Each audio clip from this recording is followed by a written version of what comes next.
Abakristo mu ssaza ekkulu ery'e Kampala bakungaanidde ku kiggwa ky'abajulizi e Namugongo okwetaba mu kitambiro ky'emmisa eky'okukuza n'okujaguza olunaku lw'amaka mu nsi yonna olubeerawo mu mwezi ogwokutaano olwa International Family Day.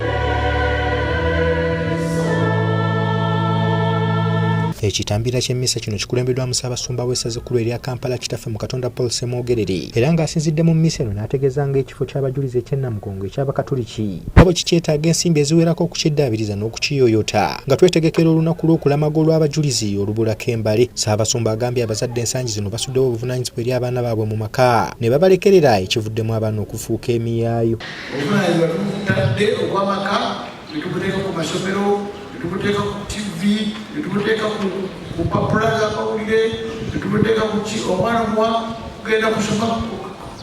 Nabuuza omuzadde nti omwana ng'ayogera nnyo Olungereza, lumwogera Olungereza bwere obibalibagambya nti eby'Oluganda abitegeera naye Olungereza lwasiba okutegeera tisiba ku kiga anti abeera ku katuuni. Ssaabasumba ayongeddeko n'akubiriza abafumbo okufaayo okugunjula abaana obulungi, abaana abatya Katonda ng'ate balina n'empisa. Mu maka eba omulimu ogw'ettendo ogw'okufuula omuntu kikyali ng'akuze si gwa kusaaga, gwa buvunaanyizibwa bunene nnyo. Era sajjukidde nnyo olwaleero bwe mpulira amateeka agateekeddwa ku masomero. Abaana tebajja kukola kampeyini simanyi ki tutwali pate z'abizaanange za ttinjeero. Omwana alinnya helikopita azze okusimanya okukola biki n'alina helikopita ku ssomero yeeraze n'alikwati ne tukuba mu ngalo afunye munne ate ndoza takumanya tebamanyi nabwe ekyekinyamu ono yagenda okukola mu nnyonyi tetwagitako oyo ng'aguze. Mu kitambira ky'emmisa kino kye kimu Ssaabasumba ng'ayambibwako abasaserdoti wamu ne bafaaza agattiddemu emigogo gy'abagole 8 era n'abakubiriza okwagalana nga bawaŋŋana ekitiibwa n'okubeera ekyokulabirako okusobola okusikiriza abatannafumbirwa.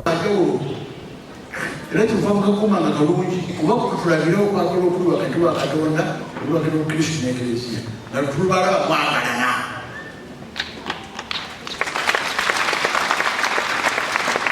Ate okwo n'abato ne beegoma nti banenyagatibwa naye kati abaana mwega kijja kufumbirwa kijja kugatibwa kyebakola mwana gwange guno omusajja kyamukola omukazi kyamukola amuvuma buli lunaku n'abakazi bamenya okuba